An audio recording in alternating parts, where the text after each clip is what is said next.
Welcome to Abraham Hicks Faith. Today, we explore your essence as energy and how your thoughts create vibrations that shape your reality. You know that you are energy first and foremost, do you?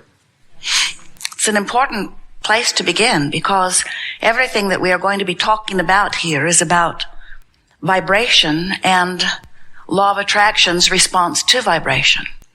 And the most important thing for you to know about vibration is that you potentially have two vibrational aspects going on during any conscious waking moment. In other words, there is always the non-physical part of you pulsing.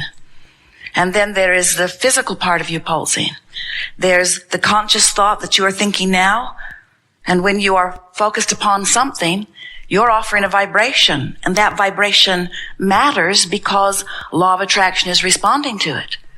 But the vibration from your focused thought also matters because there is a vibrational relationship between the vibration of your thought in this moment and the vibration of the thought of the inner being you, of the source you, of the expanded you. You sort of get that? Before you came into this body, you were source energy. And even though you're in this body, you are still source energy.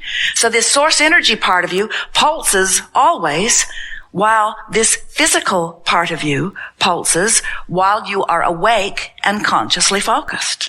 So when you sleep, you reemerge and you become one vibration.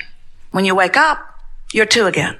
When you meditate, if you do a good job of releasing resistance, you become one vibration. That's what we mean when we say your vibration raises. When you come out of meditation, you may maintain that one vibration, or you may go back to fussing and worrying on things and split your vibration. But there is the potential while you are in this physical body of being aligned or not, of being one vibration or two.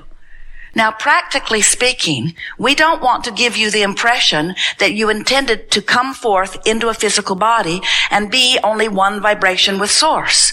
If that had been your intention, you would not have come forth into this physical body. The reason you came forth into this physical body is because there are advantages to that separating of consciousness. There are disadvantages too, but the advantages far outweigh the disadvantages. The advantages are that in your perusing of the contrast of your time and place, by letting yourself focus upon unwanted things, you give birth to equal and proportionate wanted things. Really. When you know what you don't want, you know equally. Reflect on your thoughts. Positive vibrations lead to positive outcomes. Let's continue our journey. Equally loudly, equally emphatically, equally with detail, equally what you do want. So if you really see something you really don't want, you launch a rocket of desire about what you really do want. If you sort of don't like that, then you sort of launch a rocket. It's always proportionate. The degree to which you don't want it is the degree to which you do want it. And so there are some advantages to letting it go till you really know what you don't want, because then you really know what you do want. And there are advantages to not letting it go so far because you live a more stable life. So do you get how there is an advantage to you coming forth and being a little split in your energy? Because the creative process of which you are an essential part says, step one, ask for something. Eternity and expansion are dependent upon you asking out here on this leading edge for something more.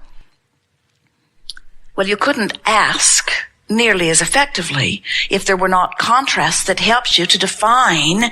This contrast helps you focus. So you said from your non-physical vantage point, I'm eager to go forth and I'll ask like crazy, because I know that when I ask, which is step one, I'll launch those rockets of desire, that the larger part of me, the source that remains non-physically focused eternally, will become a vibrational equivalent to my new asking, to my constantly amended desire. Step two happens without your physical conscious awareness or involvement. The larger part of you, source, law of attraction, take care of answering everything that you've asked for. So then our physical friends often say, something must be wrong with this, Abraham, because I know I've been asking, and where's my stuff? And we say, well, you're asking, and Source is answering or becoming the vibrational equivalent of it.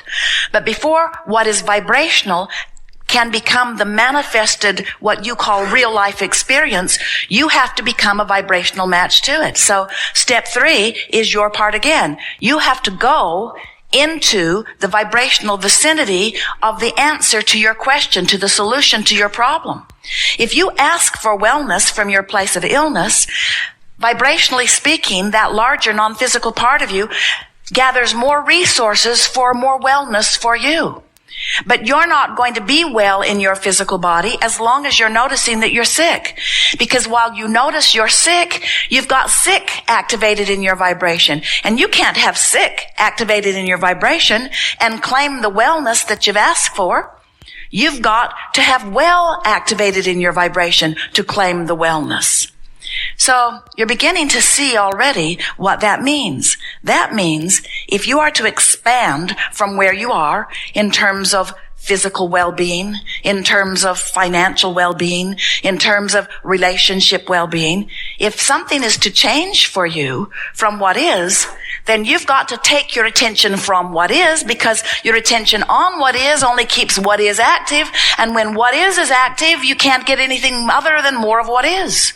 Oh, different places, different faces, but the essence of your life doesn't change unless your vibration does.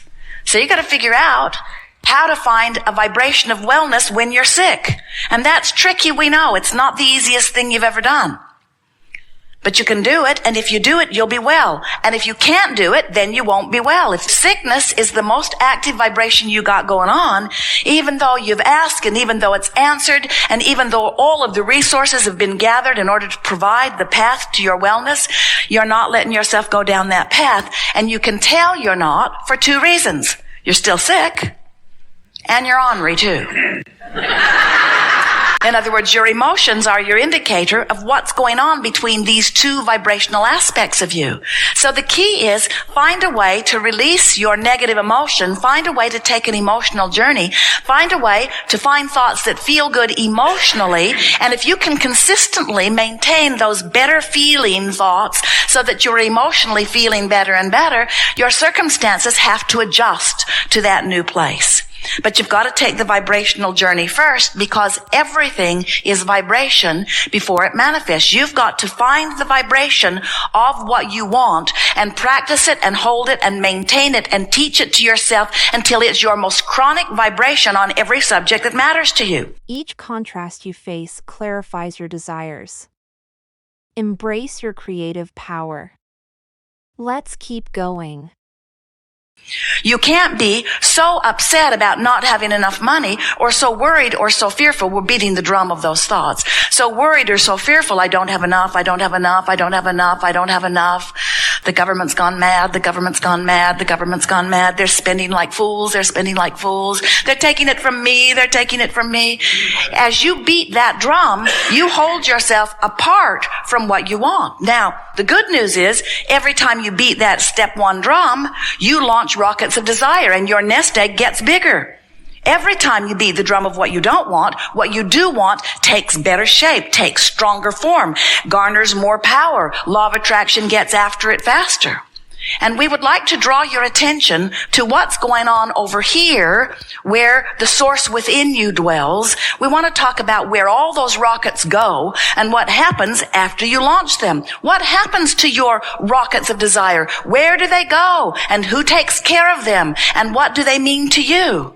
Well, they go to this vibrational pitch, which we're going to refer to as if it is a place, while it isn't. We're going to call it the vortex. This vibrational place, this vibrational vortex of creation, this vibrational state of being, this vibrational vortex where law of attraction now assembles all cooperative components for the fulfillment, for the complete, utter, in every detail you have imagined through life, a combining, a coalescing, a converging, a rendezvousing, call it whatever you want. It's law of attraction magnetically bringing together all cooperative components. So you launched a dream, and you know what? There is so much in this universe that is already a perfect match to your dream. And because even the cells of your body are cooperative components, because there is so much that is a perfect match, already assembled, all you have to do is be one of the cooperative components, and you'll be assembled with your creation. Now, to make this really accurate, we want to say to you that it might feel to you as you're sifting through life that life is causing you to create a car, but it isn't. It's created and expanded you with that car. You might think that contrast is causing you to create money. It isn't. It's creating you with more money. You are the creation. It's easier for you to hear when we talk about your body. The contrast helps you to create a healthy body. Well, you can say a healthy me. But what we want you to understand is that what you are creating, because you can't take yourself out of the picture, what you are creating, no matter who you are putting into your vortex, whether it's the government or whether it's a child or a lover or a parent, whatever you have as your object of attention, you are putting a new and improved version of your relationship with that in your vibrational escrow. So what you are the creator of is you and your life experience, the expanded, new and improved, always eternally improving version of you. So, now you're getting a better sense of what your emotions are telling you. Your emotions are saying to you, when you feel really good, your thought in this moment is allowing you to be all that you have become.